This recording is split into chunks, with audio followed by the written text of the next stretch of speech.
Hello and welcome to Travel Truths. So in this little corner of the internet, we're using the travel ban as a time to look back and reflect. And we've been speaking to some well-known travel industry people about their personal memories of travelling. So get ready for some serious nostalgia. So today we welcome to Selling Travel magazine's non-departure lounge, Marketing and Business Development Manager at the Antigua and Barbuda Tourism Authority, Joel Omari Henry. Hi Joel. Hi Laura, how are you? Good, thank you. So Joel is an Antiguan based in London, or I guess you could say he's stuck in London right now. And he's been working for Antigua and Barbuda's UK office for almost 12 years now, with his colleagues Sherry, Sean and Shakira. And he's a true islander, born and raised in beautiful Antigua for over 20 years, but obviously now bringing his passion for his home country to us in the UK. So Joel, thank you for joining us. Thanks, How are you Laura. doing? Good morning. It's not in the Caribbean, but we can make do today. Yeah, well, I was going to say, like, you must be wishing that you were locked down in Antigua now, right? I missed the date of the lockdown, so I didn't get the last flight out. You didn't get the memo. Never mind. So tell me, where are you at the moment? I live in Essex, but we work from the Antigua office, which is based in central London.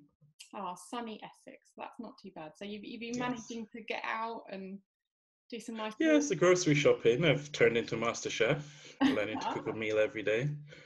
You have to get a new skill out of this. Definitely, yeah. So have you been jumping on the banana bread bandwagon, or? Oh yes, I did that once. I did a cherry cake. I did a coconut cake.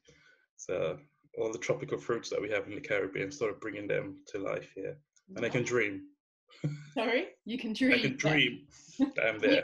Have you got some rum as well? That's the important. Oh yeah, loads of rum. Loads of rum. Emergency supply. So you must be still busy working behind the scenes as well. What's the situation like in Antigua at the moment? Then how are your colleagues and your friends and family coping? Oh yeah, we do. We have got jump on the Zoom bandwagon, so we have numerous Zoom calls every day. Tourism is Antigua's main economic earner, so our jobs are even more important now than ever. So just planning for recovery and what we're going to do next when people are starting to travel again, and hopefully Antigua will be a destination that becomes in their mind to visit. And we have a good repeat business as well. So people who have been before obviously will share their stories and want to come back and see us soon. Sure, yeah, there must be. I mean, I'm sure a lot of our agent readers have got clients who are booked to go to Antigua or wanting to book. When are the Brits likely to be back in Antigua, do you think? It depends on the UK government. We're waiting on them. Yeah. So it depends on the FCO law here and when the air bridges are put through for which countries, if they do happen. But Antigua is gearing up to reopen very soon. So Antigua's looking to welcome the Brits. It's just more up to our end. Yes, because our cases have been low and it's sort of under control now.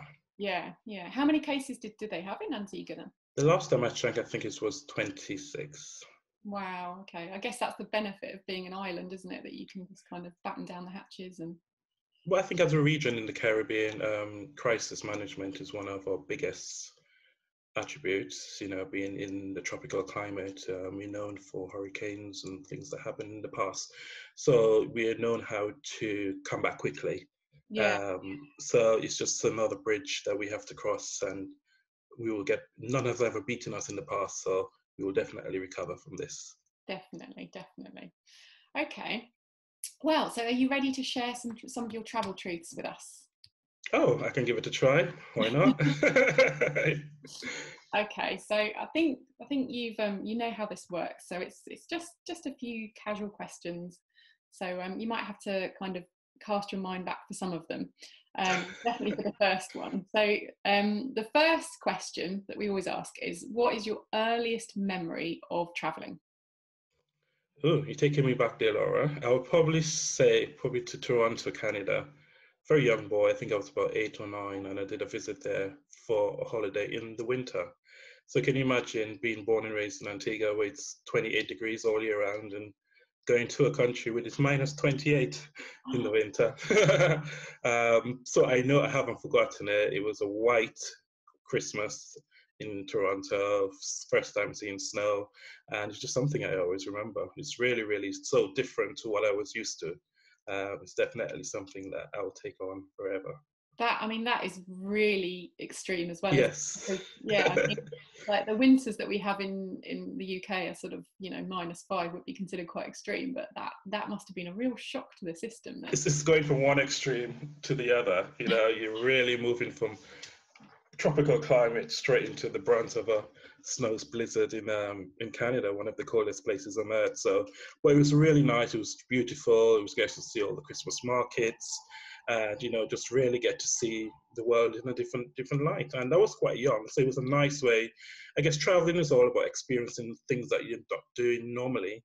So it's really good to get that contrast at such a young age. And I guess you had all the gear. You weren't wearing your tropical shirt. Oh no. Did you do any sort of winter sports or anything like that then?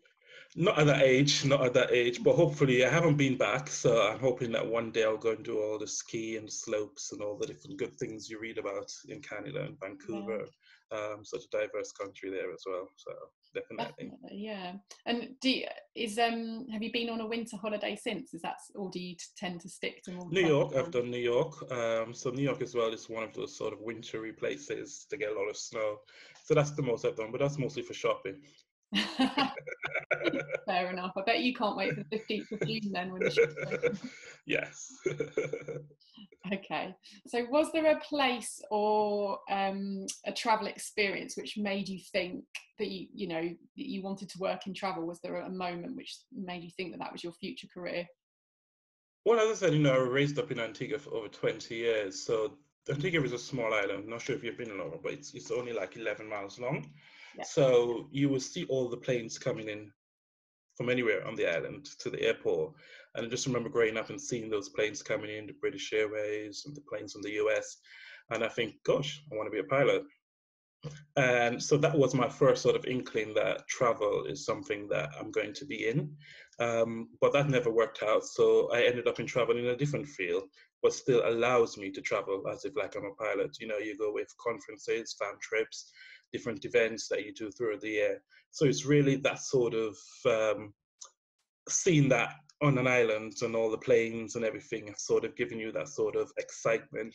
And how the Antigua airport was about 5 years ago, there was actually like a waving gallery. So you don't have that now. And I just remember going up there on Sundays with the families with drinks and food and pizza and just sitting down there and watching planes come and people coming off the planes. And they have sort of given me that whatever I'm going to do in life has to involve me getting on a plane every month. So you're a plane spotter then, technically. Yeah, like we call ourselves an AV geek. I'm still doing it today, but it's really, really interesting that from such a young age and seeing that through my life, and then ensuring now today that I'm still in travel working. Sure, yeah. Well, I know whenever I'm in an airport, I always like to look at the departure screens and look at the sort of places that I haven't. And I always ensure I choose a restaurant in the airport that has that view overlooking the tarmac. Definitely, yeah. And when you were in Antigua still, did you, obviously you started out in the tourism industry there, did you? Yes, I worked for an airline in Antigua. I worked for LIA, the regional airline in the Caribbean. So I knew I was going to be in the travel business. And then obviously I moved to London to work for the tourist board. Yeah. Okay, so next question. Is there a particular place which you always return to? So I'm guessing this is going to be Antigua. That could be your first one, but is there another one?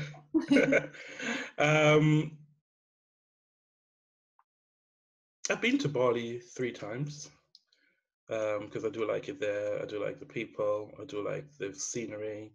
I do like being on another island. So that has been the country that I've been to multiple times apart from Antigua. Antigua, I go for 2 reasons. I go for Carnival in July. That's for me to meet my friends and sort of like party. You know, we have our Antigua rum. It's called the English Harbour Rum. Oh, this is good stuff, Laura. And, you know, we have 10 days street parades on the streets, enjoying this and just really having a good time. I go back home every Christmas, and that's mostly for family, you know, staying home, meeting the family, going to picnics on the beach, and that sort of thing. So going to Antigua and doing a bit of Asia as well is a bit of my too. balanced choices. Okay, that's interesting. So would you say that you're drawn to islands, being someone that grew up on an Yes. island? Yeah. Yes, I always try to. I go to other places, but that is like my first instinct Yeah. to tell me. And also in the Caribbean as well. My previous job before the tourist board afforded me to travel really around the region. So I've been around to Grenada, Guyana, Trinidad, St. Kitts, Nevis, Barbados. So I've definitely got a good understanding of the Caribbean. What is it that you think makes islands so special? I think it's because people in the islands, they are very sort of community minded. They, smaller population, when you come out of your house in the Caribbean, everybody says hello to you. Whereas in a bigger city, it's a bit more individual based. Yeah. You go in the tube, everybody's down and reading a book, opening the newspaper.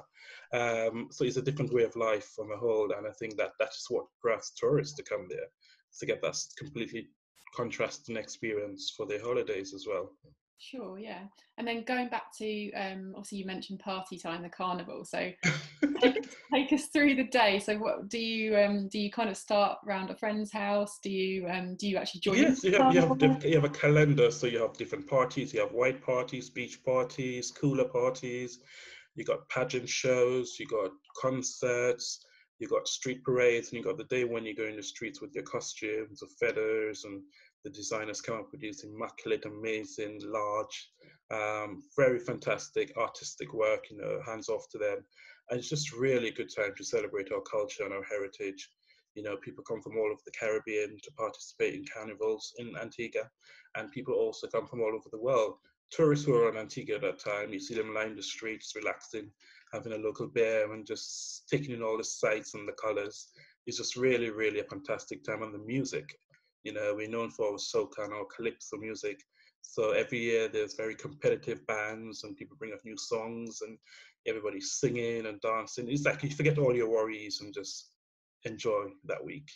Yeah, I've got to say that's I've been to the Caribbean a number of times and been to lots of different islands, but well, not lots of different islands, but a few different islands, and I've never been to Carnival, so that's on my Yeah, list, I have to say. it's a bucket list experience. So I do. I've taken so many friends from the UK back to Antigua for Carnival, and when can we go again? When can we go again? You didn't It break is from good. them with your No. party. That's good. Okay. Next question. So, tell us about a destination which really surprised you, and that could be in a good way or a bad way. I know you mentioned before that I tend to drawn to islands, but last year I made the bold move of going to India. Okay. And it was just fascinating. I was watching a few bloggers' videos on YouTube, and it was just, this sounds like somewhere I could go to. And it was mind blowing. Every corner was just a story to be told. And it was just really amazing to see so many similarities between them and the Caribbean lifestyle, with the food and the spices and the cinnamon and the different things that they do that we've sort of adopted in the Caribbean as well. We do have like an Indian influx in some islands in the Caribbean, not so much in Antigua, but it was just fascinating to see that and the culture and the temples and just going from city to city. The Taj Mahal was just a magnificent wonder of the world. So India is definitely ticking my box. It's definitely somewhere I encourage people to go to, and it's just really nice cultural differences. And Indians, they love cricket. They're obsessed with cricket. It's their national sport, and in the Caribbean, cricket is our national Oh, sport. yeah. Antigua has a few legendary cricketers like Sir Vivian Richards, Andy Roberts, Curtly Ambrose, Richie Richardson. So all over India, and I mentioned I was from Antigua, and they were like, "Oh yeah, you know the Richards." So it was crazy. You being so far away from home, but still you're so connected with the people in another country. It was absolutely fantastic. Ah, I never thought about those similarities, but I guess Yes. yeah, there are quite a few there, and the other thing would be the colours, because I've been to India and the Caribbean, and Hmm. the thing that struck me in both is the just the kaleidoscope of colours that you have everywhere. Yes, the markets, and it was just fantastic. Really, really good. But the food and because we do a lot of curries in the Caribbean, we do like curry goat in Antigua, and in India they do a lot of butter chicken, which is made of curries as well, but in a different way. So it was really good to sort of see how the different have adopted and put little tweaks and things and change things around, but it's still very similar in the cuisine and stuff that we do. So you enjoy the spicy food, do you? Oh yeah, yeah. I love my spice. In Antigua, we have the famous Susie hot sauce. Ooh, So it's like a cricket bat, that looks but fierce. I have this on everything I eat. Including scrambled eggs.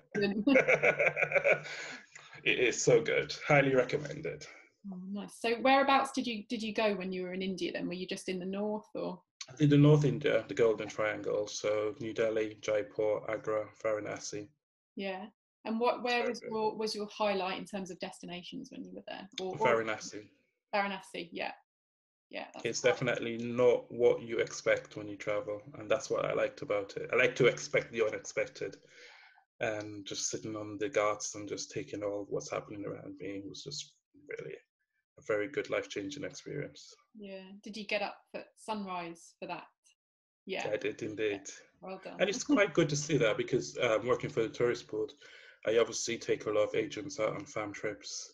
And, you know, I've taken agents on farms and they wake up in the morning and they're hearing the birds chirp and from the beach and they're like, oh my God, this is life-changing for me. But because I'm used to it, it's normal.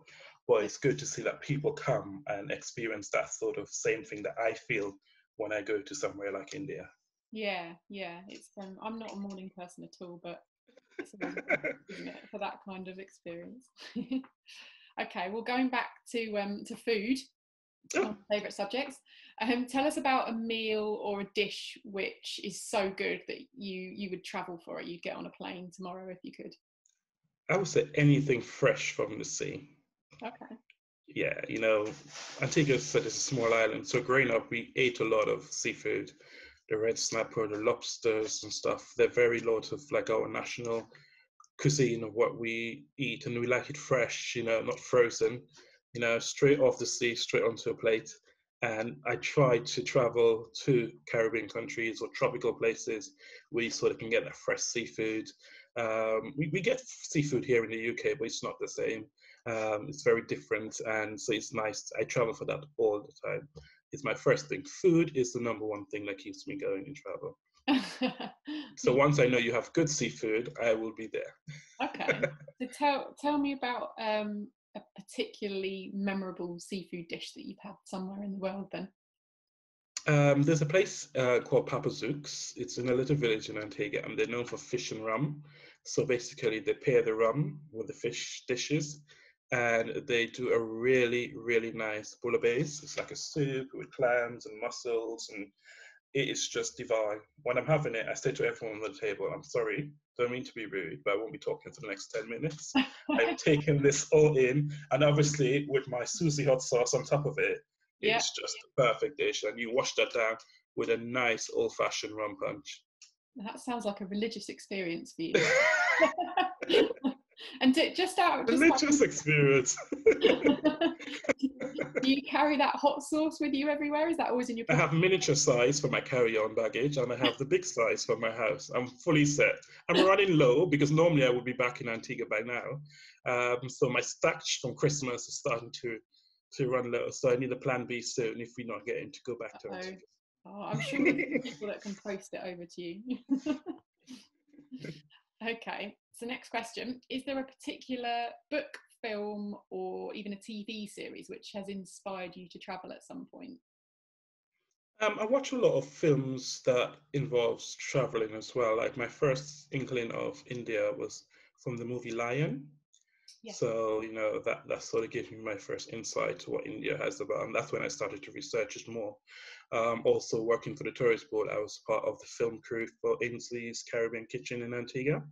So it was really good to see the behind the scenes of an actual cooking show, really. And you know, in the Caribbean, food is in our DNA, and it's just our excuse to celebrate everything from weddings, Christians, to, you know, even sadly deaths and funerals, and just celebrating life. That we use every excuse to have food and just coming together anywhere. So we create a reason to come together and enjoy it. But yeah, definitely, I watch a lot of films that involve destinations abroad, so that gives you sort of like that inspiration. But Lion was really good because it really drove you into the real heart of India, the friendliness of the people, and that was like my introduction.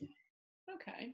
So, did you say you worked on the Ainsley Harriott program? Yes, I was with him in Antigua, so I was part of the film crew. So we went around for 7 days, filming local chefs on the street food, different chefs in Antigua. It was really a good experience to see behind the scenes of an actual cooking TV show. Oh wow, okay. So was there any secrets there which we should know about, where they sort of like, here's one I prepared earlier and that kind of thing? It's all good, just ensuring you have the fresh ingredients and everything is displayed. It's all about presentation. Yeah. So you learned a lot about how they, make the bell peppers look really shiny and yellow, get the light on them. It's very, very, very detail oriented. It was really, really fantastic. I enjoyed the series totally, from all the different islands as well. And it was good to compare and when you're watching it from the TV, you know what went on in the back. So it's like, oh yeah, I remember how that came about. I can imagine. Yeah, it sounds like a great experience. Oh, great. Okay. Well, so final question. Tell us about the dream holiday that you're planning for when all this is over and we're allowed to, well, we can leave, can't we? But yeah, when we're allowed to leave and come back freely. Hopefully, I'll probably try to go down to South Africa. Okay. Just really something totally different, being a bit of the wildlife. Again, we talk about films that inspire us. I watched the Lion King remake a few years ago, and I definitely want to do that experience, being on the safari and heading out into the wilderness and seeing the animals. And also, I will be on that first flight to Antigua. Yes, to get your once the borders are lifted. It's been too long, relaxing on the beach. Probably go over to Barbuda for a day or two. We're really having that good time on the island as well, and it's good to see everybody again. Yeah. Okay. So, well, first of all, so South Africa, have you been before, or is that somewhere that's... I've been to Johannesburg, but I want to do like a proper South African bush wilderness experience. Out so of wild. That's on my list. The Lion King movie inspired me for that. Yeah, I do love the Lion King. I love the original as well, though. Yes, but it was in the cinemas here 2 years ago, and I saw it and then I was like, definitely, that would be me. I have been to Antigua. You asked earlier. I did go and spend a couple of days in Antigua when I was on a fam trip, and okay. But I've never been to Barbuda. So, and you said, spend a couple of days in Barbuda. What's the difference? Why should people go to Barbuda? Barbuda is 26 miles north of Antigua, and Antigua is a bit more busier because it has the hotels. We're still very sort of open space, 90,000 people. But Barbuda is a bit like your Robin Crusoe version, your pink sand beaches, very sort of eco-friendly, sustainable. They're known for their lobster catching. That's one of their main industries there, the fishing industry, the Barbuda Spaniel lobster. So it's really a place you just go with a picnic basket, relax on a 16-mile beach, totally unbroken, no one there. The population is just over 1,000 people. So you can just put it in perspective. You can do it on a catamaran trip for a day, or just hop on the local ferry with the locals and just go over to Barbuda and just spend a couple of days. There are many like bed and breakfasts that you can just grab or sleep on the beach. They do a lot of glamping in Barbuda as well. Okay. So that's really something totally different to what you'd experience in Antigua. So we do encourage people when they come to Antigua, go for a day or go for a couple of days. We're giving you 2-for-1 experience. Yeah, it sounds like it. And is connecting it to the safari experience in Africa, is there a lot of wildlife to see? Yes, we're known for our horses and our donkeys. We got a lot of like humane societies who sort of take care of stranded animals, so those are free attractions as well.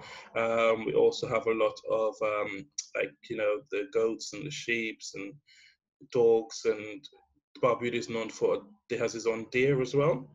So we have a lot of wildlife, and you see them around, cows.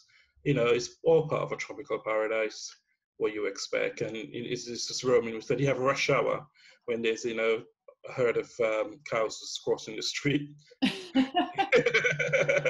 in Antigua, that's our rush hour. That sounds like my rush hour, yeah. I heard the train go past actually just now, so yes. It's getting busier, means people are going back to work. Yeah, It's been quiet for the last few months. Well, I hope you get to go back to Antigua soon and get your hot sauce. Yes, definitely. I need to get my stock up again. Well, thank you very much for talking to us and sharing your travel truths. Thank you, Laura. It was nice to speak to you this morning, and hopefully we'll see each other when we're allowed out again. Definitely, yeah, and keep us informed of your next agent events, whether they're online or in person. Brilliant, will do. Great. Absolutely. Our next webinars and everything else that we're doing. Fabulous. Absolutely. Okay. When's the next webinar? We're hoping to do one next week because we are planning the reopening of Antigua. So once we have all the information, I'll ensure I send that to you as well, so you can share with your travel agents in your database. Great. Okay. Stay tuned. Okay. Well, thank you very much. See you, Laura.